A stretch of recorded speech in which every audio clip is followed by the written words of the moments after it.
Hello friend, जब भी कहीं जाती हूँ कोई ना कोई मुझे ऐसी वनस्पति दिख जाती है कि मेरे से रहा नहीं जाता कि मैं खुद तो उसके बारे में जानती हूँ तो मैं उस चीज़ का आपको परिचय ना दूँ, क्योंकि भारत की भूमि ऐसी है जो कि सर्वगुण संपन्न है।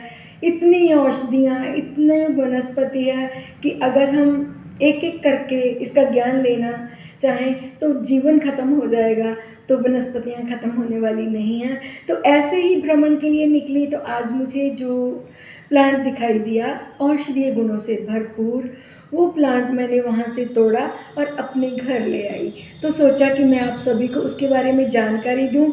जी हाँ, आज का प्लांट है नॉलेज के लिए अपामार्ग। ये देखिए, ये अपामार्ग, इस पे छोटे छोटे बीज लगे हुए हैं। इसको लट जीरा भी कहते हैं, चिंचिड़ा भी कहते हैं, और इसका बोटेनिकल नेम एकाइरेंथस एस्पिरा है। तो इसका पंचांग मीन्स जड़, तना, पत्ते, फूल और जो फल लगे हुए हैं मंजरियों में, हर एक अपनी अपनी इम्पोर्टेंस रखता है। तो मैं आज इसके बारे में आपको बताऊंगी। मुझे तो बहुत अच्छा लगेगा कि मैं आपको इसकी नॉलेज दे रही हूँ। तो फ्रेंड्स देखो, ये रस में क्षय होता है, वीर्य इसका उष्ण होता है, और ये हमारे स्पेशली डाइजेस्टिव सिस्टम के लिए बहुत गुणकारी है।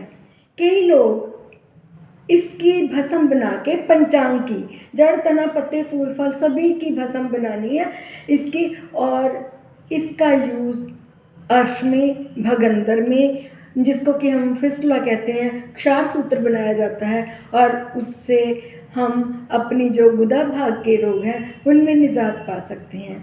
तो मैं एक एक करके इसके बारे में बताऊंगी। इसकी दो कैटेगरीज होती हैं। एक की मंजरी में जो हैं वो नीले बैंगनी से रंग के पुष्प आते हैं, और दूसरी में जो वाइट आते हैं। मुझे तो वाइट वाला मिला और मैं वाइट वाला लेके आ गई। देखो, इसके पत्ते गोल गोल हैं।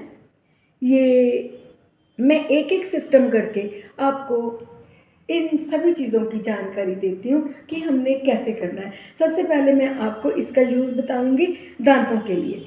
एस्ट्रिंजेंट होने के कारण ये जिनके गम्स लूज़ हो जाते हैं, अगर वो इसकी दातुन करें तो उनके गम्स में इसमें ऐसा एल्कोलाइड है कि ये गम्स को टाइट करता है।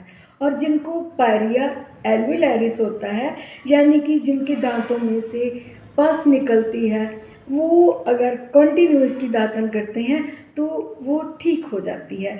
ये तो रहा इसका दांतों पे प्रभाव। अब मैं आती हूँ इंटेस्टाइन पे। जब कोई भी पेशेंट इसके पत्तियों के रस को 1 या आधा चम्मच डेली यूज़ करता है तो उनकी जो पेट की सफाई अच्छी होती है, वॉमिटिंग नहीं आती, और ये एक अच्छा पाचक द्रव्य भी माना जाता है। और इसके साथ साथ त्वचा में अगर किसी के जख्म हो गए हैं तो इसकी राख बना के अगर जख्म पे अप्लाई की जाए तो ये व्रण रोपण का काम भी करता है। तो फ्रेंड्स, इसके साथ साथ ये एक एंटीबायोटिक की तरह भी हमारे जिस्म में काम करता है।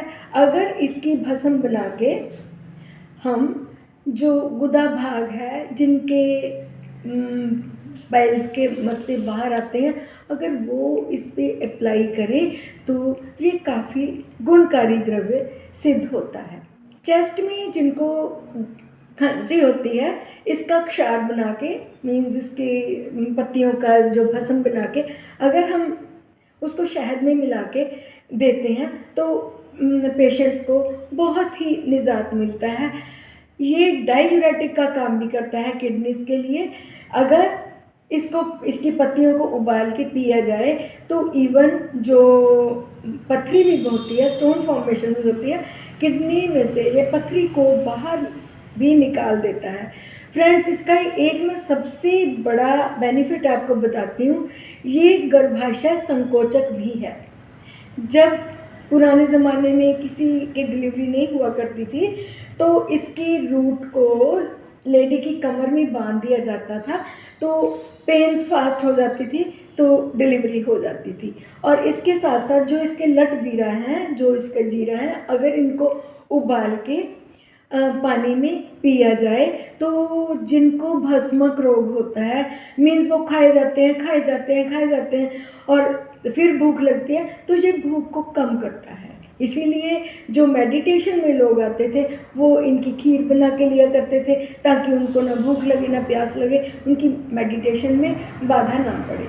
तो ये तो हो गए इसके लाभ। अब मैं बताऊंगी कि किसको अपमार्ग का प्रयोग नहीं करना है।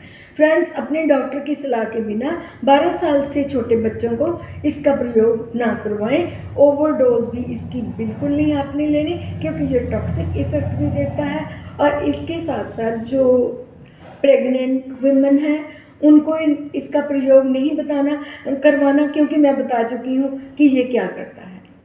जो लैक्टेटिंग मदर्स हैं उनको भी इसका प्रयोग आप नहीं करवाओगे, क्योंकि उनकी बॉडी पे भी इसका दुष्प्रभाव पड़ता है। तो होप सो ये मैंने एक सर्वोत्तम औषधि की जानकारी आपको दी है। उम्मीद करती हूँ आपको अच्छी लगी होगी। अगर आपको मेरा कंटेंट पसंद आ रहा है तो काइंडली मुझे सब्सक्राइब जरूर करें। Thank you very much for watching my video.